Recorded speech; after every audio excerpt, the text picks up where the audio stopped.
Shalom and welcome to another in our series of podcasts from Temple Beth Am, a dynamic center for conservative Judaism in Los Angeles. This is a recording of a Shabbat teaching with TBA Rabbinic Intern, Rachel Cohn.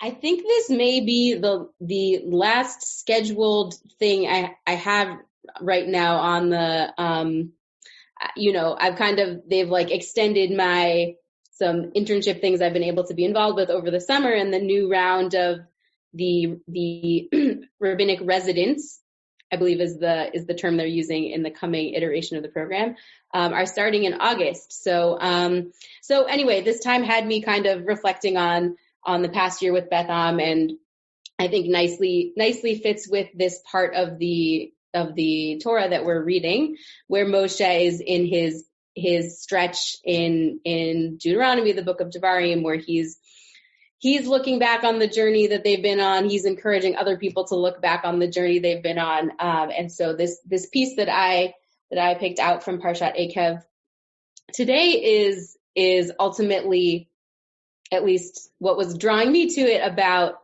reflecting on journeys that we see in the text or our own lives, as in whatever span of time that makes sense for you right now.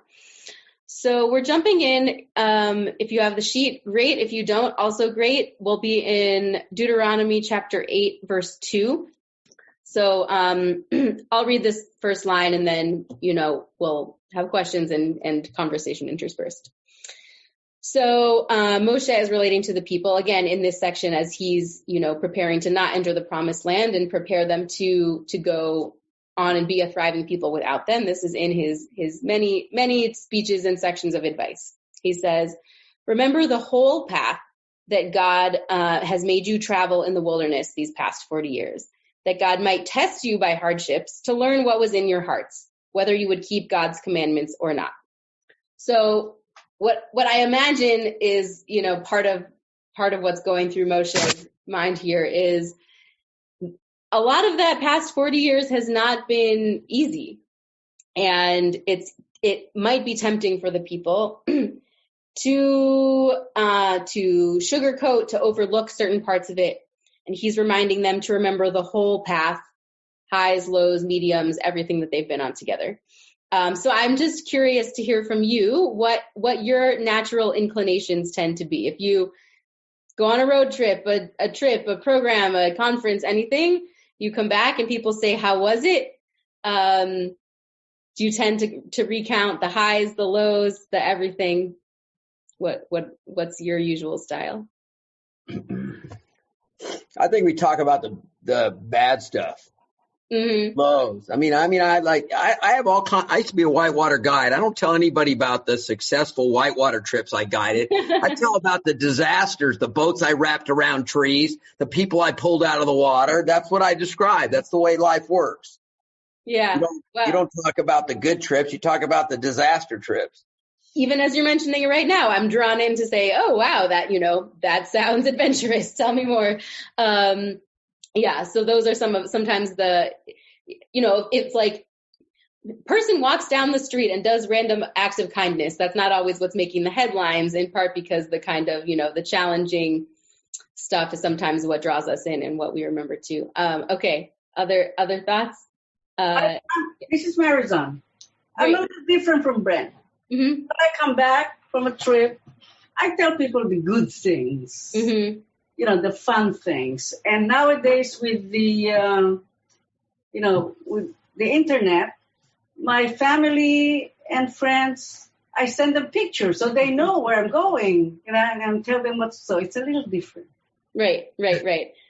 So a taste of either end of things, that you might be drawn to, kind of highlight the positive or highlight the negative. Was there another hand? Back racks?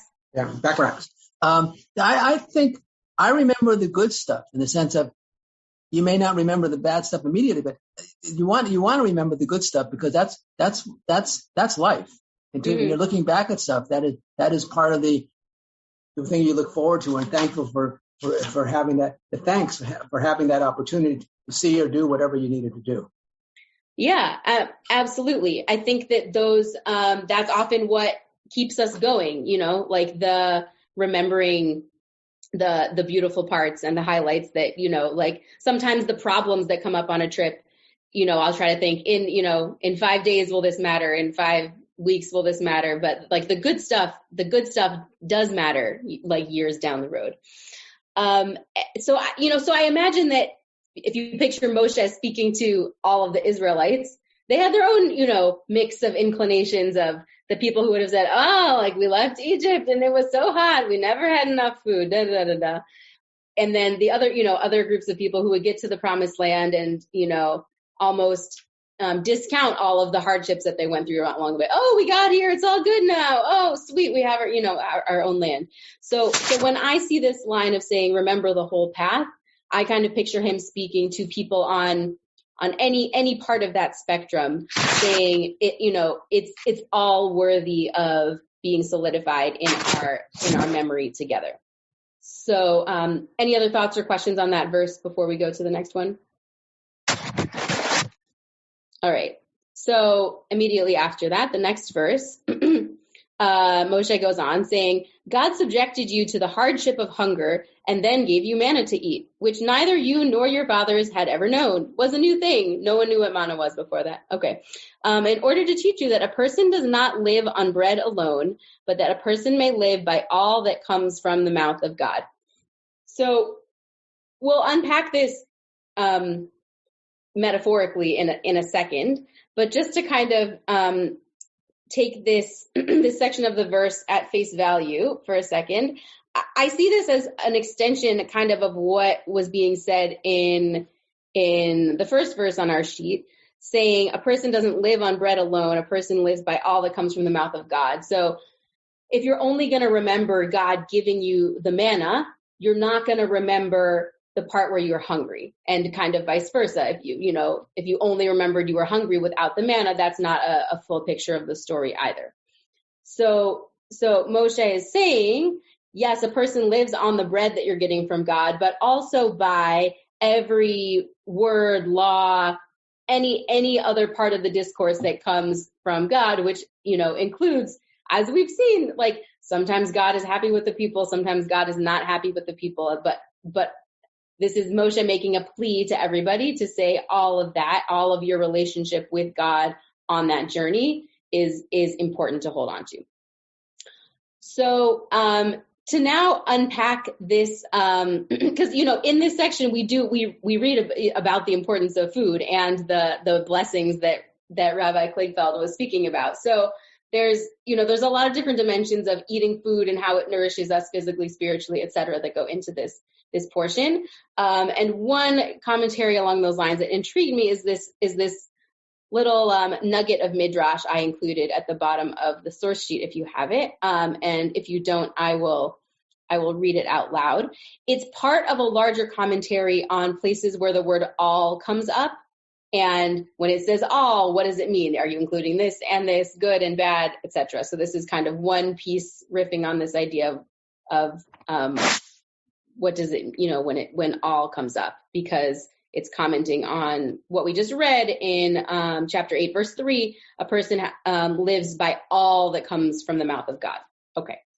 So this section of the Midrash, Sifrei Devarim, one of the rabbinic commentaries, added story layers, etc., on this book of Deuteronomy. Thus it is written, quoting the verse we just read, to make it known that you live not through bread alone, to make it known to you that not through bread alone shall a man live. Bread is midrash, like the thing that it's appearing in itself. All that comes forth from the mouth of God shall a person live. That refers to halachot, laws, and agadot, stories. So interestingly, this rabbinic commentary takes that line about bread that could be seen very literally as, like you're surviving on bread, manna, the food that they got, and turns it into surviving on different dimensions of holy texts, which is very, like the rabbis like thinking that these texts that they're reading and writing and engaging with are very critical to survival. So they're making that very, kind of concrete here. So I wanted to take a moment before we, kind of apply it more metaphorically to the journey and whatnot again. Let's just compare and contrast those three different types of texts that they mentioned to see if we can tease out different threads that they might be getting to. Okay, so the three different kind of texts that this piece mentioned, again, were Midrash, which is rabbinic commentary. If people have questions about these different sort of categories of texts I'm naming, I'm happy to talk more broadly about what they are. But, let's say for now, Midrash is kind of like this slice that we're getting here. The rabbis reading in layers of symbolism and extra stories into usually biblical texts. Halakha, laws, the commandments about how to interpret the rules, basically. And Agadah, which is stories, which can be a part of Midrash and can appear in a number of different ways.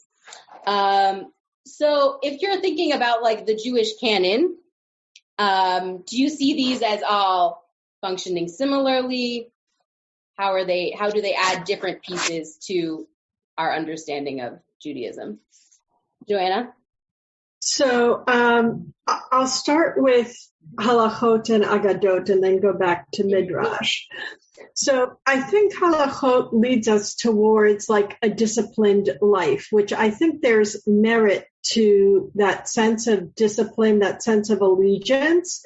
And also it brings about a certain sense of communal standard that, like, to have a functioning society, I might sort of develop a system that works for me, and you might develop a different system that works for you, and they might both be good systems.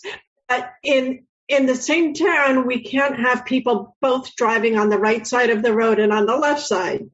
So it leads to a personal discipline life, but also a sense of building community when you have that. Agadot, I think, are what give us our values, right? Like from those stories, we derive values. And then when we talk about Midrash and rabbinic interpretation, to that is the ongoing legacy, that there is a sense of evolution, there's a sense of needing to apply it and adapt it to our own times, and that Torah isn't a static thing.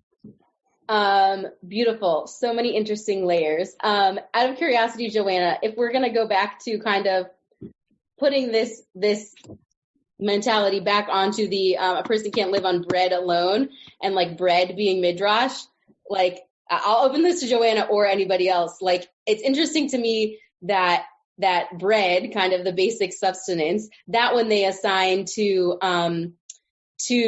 Midrash. Like, in my mind, if I were to take a guess, I would maybe give that like halakha, kind of like Joanna was saying, that's like kind of a provide structure, basis.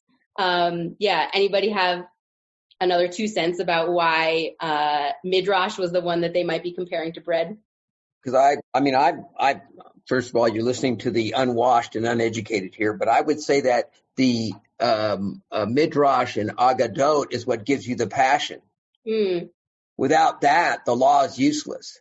Mm-hmm. It's the stories are what inspire you to pursue the practice of halakha. So that's why it's given a predominance over the laws themselves, because it's the stories that inspire, mm-hmm. that turn the heart, that allow the heart to then follow the law. Right. I'm thinking, based on what you're saying, like when you go to a nice restaurant and they have the bread basket, that's what they give you first to kind of like entice you before you get to anything else, or you think about ordering vegetables if you're going to. It's like that's what might bring you in, kind of like the values that you're describing that might pull us in when we're reading Agadah. Beautiful. Joanna, do you have another comment, or is your hand just still raised from before?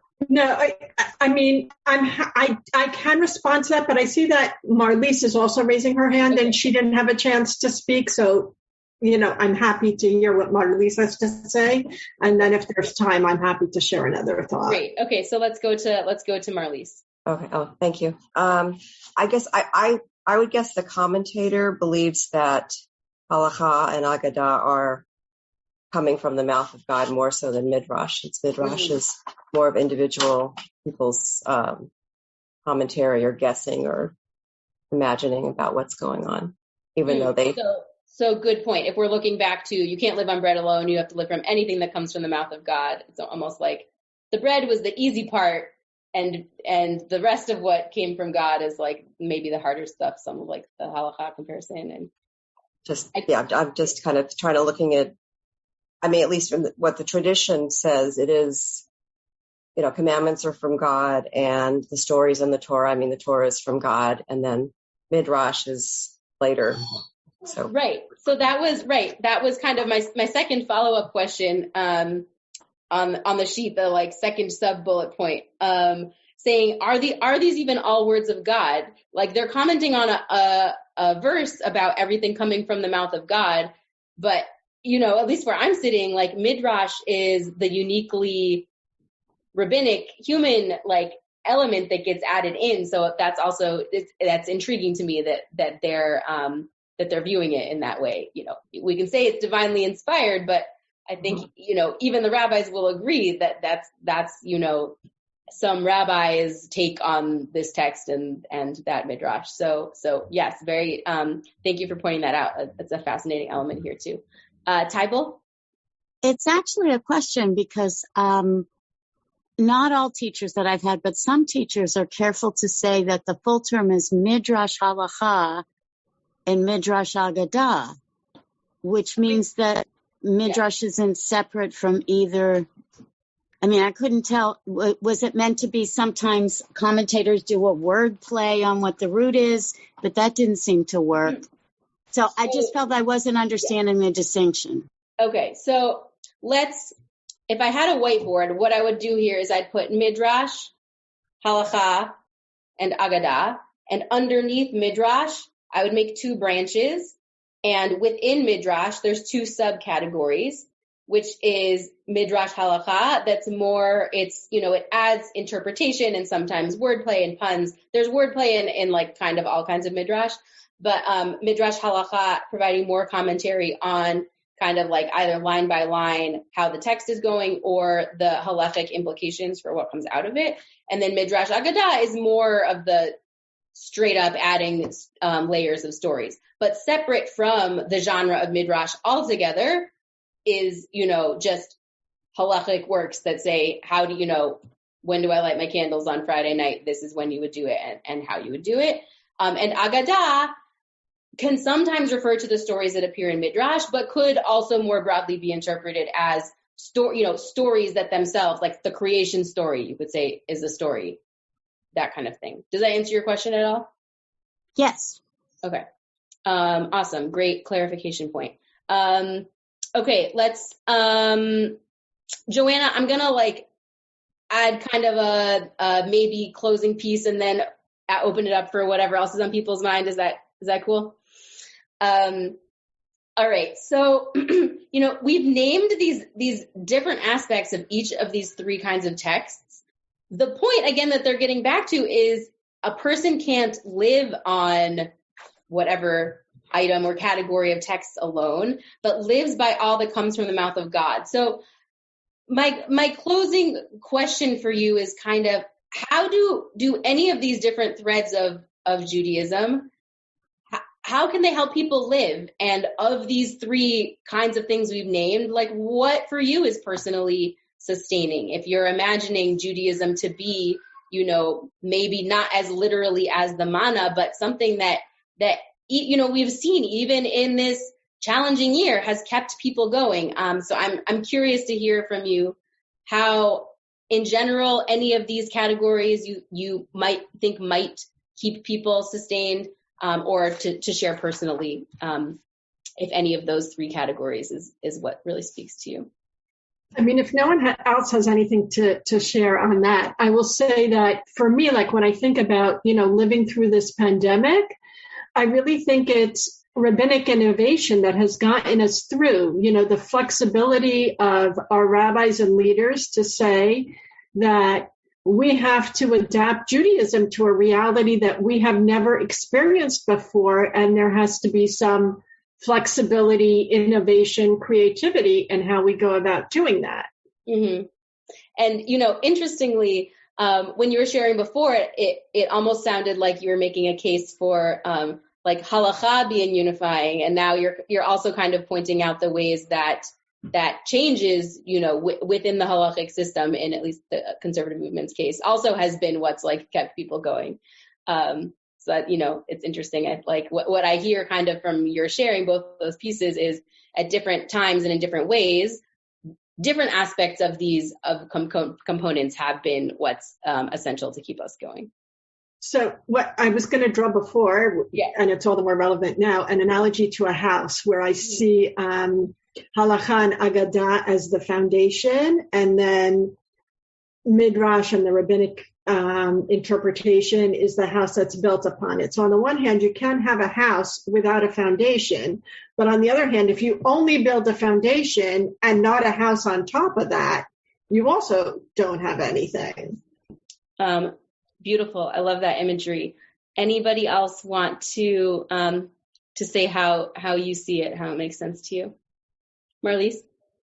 I guess I would just say that during this past period of time, it's been sustaining for me to, in different settings like this, be able to discuss, these, both halakha, agadah, and then have our own commentary about it. Your own midrash as it emerges, hot off the press. Thank you for that, Marlies. It's been, I've enjoyed being able to connect with folks also. I've been in the satellite campus of Beth Am in the Chicago suburbs. So that's been a nice perk.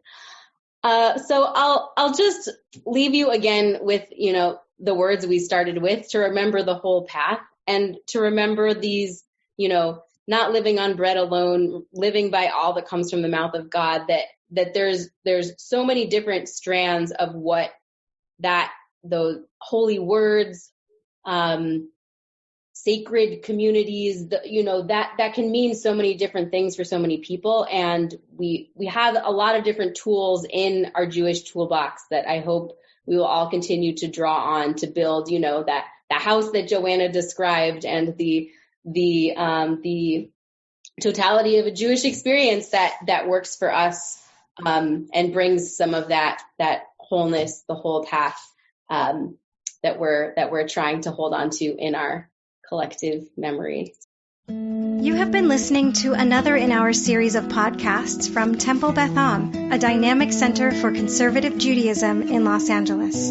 If you enjoy these podcasts, we invite you to write a review on the Apple Podcast site or wherever you get your podcasts. For more information about Temple Beth Am Los Angeles, go to tbala.org.